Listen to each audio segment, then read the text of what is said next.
अच्छा जी, नेक्स्ट हम चलते हैं जी सब्जंक्टिव वर्ब्स पे। सब्जंक्टिव वर्ब्स में subjunctive is mainly used when talking about events that are not certain to happen, यानी कि ऐसे इवेंट्स के बारे में हम जब बात करें कि जिनके होने के बारे में हमें कोई सर्टेनिटी ना हो, सर्टन ना हो, तो हम उस वक्त हम सब्जंक्टिव्स यूज करते हैं। फॉर एग्जांपल, जब हम सब्जंक्टिव करते हैं तो हम talking about the events that somebody, कोई बंद समबॉडी वांट्स टू हैपन, एंटिसिपेट्स यानी कि होगा, या इमेजिन्स विल हैपनिंग यानी कि वो इमेजिन करेगा ऐसा होगा, या एंटिसिपेट करेगा कि ऐसा होना चाहिए, होगा इन फ्यूचर, या वांट्स टू हैपन।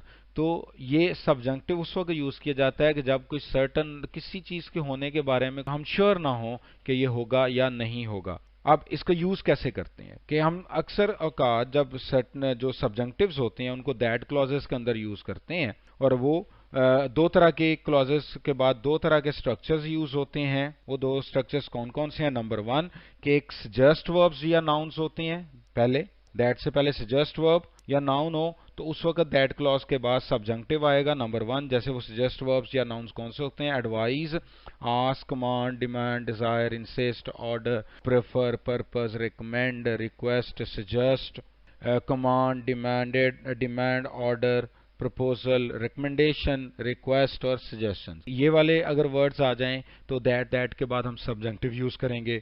या फिर नंबर टू पे जो स्ट्रक्चर होगा वो एडवाइजेबल एडजेक्टिव्स अगर आ जाएं, जिसमें एडवाइजेबल है, बेस्ट है, क्रूशियल है, डिजायरेबल है, एसेंशियल है, इंपेरेटिव है, इंपॉर्टेंट है, necessary, unthinkable, urgent, vital, determined, eager और कीन आ जाए तो फिर हम दैट वाले हिस्से में सब्जंक्टिव यूज करेंगे।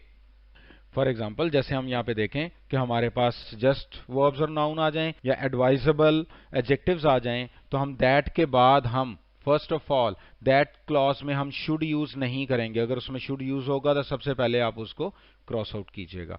नंबर टू, उसमें फर्स्ट फॉर्म ऑफ वर्ब आएगी और उस फर्स्ट फॉर्म ऑफ वर्ब के साथ ना तो आईएनजी आना चाहिए, उस फर्स्ट फॉर्म के साथ ना एस और ई एस आएगा, उस फर्स्ट फॉर्म के पास ना टू लगेगा, और उस फर्स्ट फॉर्म के साथ ना डी और ईडी लगेगी, यानी कि वो बेस फॉर्म होगी। अब यहां पे अगर आप देखें दैट के बाद नंबर वन शुड नहीं आना चाहिए, नंबर वन, और शुड नहीं आएगा तो फर्स्ट फॉर्म ऑफ वर्ब आएगी। यहां पे हम एक छोटा सा फॉर्मूला यूज करते हैं कि अगर आपने ये चेक करना है शुड नहीं है तो वो तो रिमूव हो जाएगा, लेकिन अगर आपने ये यूज करना है, ये वर्ब आता है, अकेला वर्ब आ जाए और वर्ब के बारे में डिसाइड करना है कि वेदर वो वर्ब ठीक लगा हुआ है नहीं, तो आप उससे पहले शुड को यहां पे लगा के चेक कर लें। अगर शुड के साथ ये वर्ब जस्टिफाई कर जाए तो आपका वर्ब ठीक है, और अगर शुड के साथ ये वर्ब गलत हो रहा है तो ये वर्ब जो है वो गलत होगा। शुड आएगा नहीं लेकिन वर्ब को जज करने में हेल्प आउट करेगा। फॉर एग्जाम्पल, अगर हम ये देखें द टीचर इंसिस्ट, अब इंसिस्ट हमें बता रहा है कि ये आगे सबजंक्शन शुरू हो रही है। The students B on time, the students B on time, यहाँ पे बी लगा हुआ है। अगर आप ये देखें कि शुड के साथ बी लगा दें तो ये बिल्कुल सही है, लेकिन बी की अगर कोई दूसरी फॉर्म होती, इज होता, आर होता, एम होता, वॉज होता या वर होता, तो आप ये देखें शुड के साथ इज रॉन्ग, शुड के साथ आर रॉन्ग, शुड के साथ एम रॉन्ग, शुड के साथ वॉज रॉन्ग, शुड के साथ वर रॉन्ग। सिर्फ बी की ही जो बेस फॉर्म है वो यहां पे करेक्ट है, तो be on time. We have made a request, request आगे दैट आ रहा है तो यहाँ पे नॉट बी, तो यहाँ भी शुड नहीं है। इट इज इंपॉर्टेंट आ रहा है, इंपॉर्टेंट के बाद अगर आप देखें तो फिर बी आ रहा है दैट के वाले हिस्से में। The manager was eager, eager that आ रहा है तो विजिटर सी। अब यहाँ पे देखें सी लिखा हुआ है, अगर हम जज करना चाहें कि वेदर सी वर्ब ठीक है, शुड तो लिखा नहीं हुआ, आप यहाँ पे शुड लगा के चेक करें, शुड सी बिल्कुल ठीक है।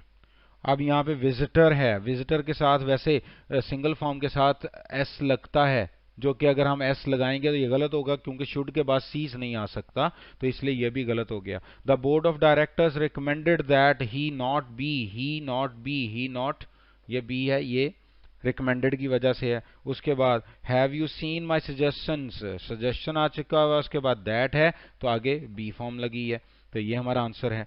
तो इस तरह से doctor Ahmad asked that Moin submit his research, Moin जो है सिंगुलर है, लगता है कि दैट सबमिट रॉन्ग है, लेकिन अगर हम यहाँ पे देखें आस्क दैट लिखा हुआ तो इसका मतलब यहाँ पे सब्जंक्टिव है। इसके साथ ना तो एस और ई एस आएगा, ना ही डी ईडी आएगा, ना आईएनजी आएगा, ना टू आएगा, तो इस तरह से सबमिट यहाँ पे ठीक है। اگر ہم اس کو دیکھیں we ask that he listens carefully to the directions before starting the project. We ask that he listens. ہی کے ساتھ ایس جو ہے وہ بالکل صحیح لگ رہا ہے، لیکن اگر ہم پیچھے سبجنکٹیو کو دیکھیں تو یہ رانگ ہو جائے گا، کیونکہ اب لسنز ہے تو اس کے اگر اب ورب چیک کرنا ہے تو اس سے پہلے شوڈ لگا کے دیکھیں، شوڈ لسنز، یہ رانگ ہو گیا کیونکہ شوڈ کے ساتھ ایس والا ورب نہیں آ سکتا، تو شوڈ لسن ہوگا تو یہاں پہ ایس ریموو ہو جاتا تو یہ ٹھیک تھا.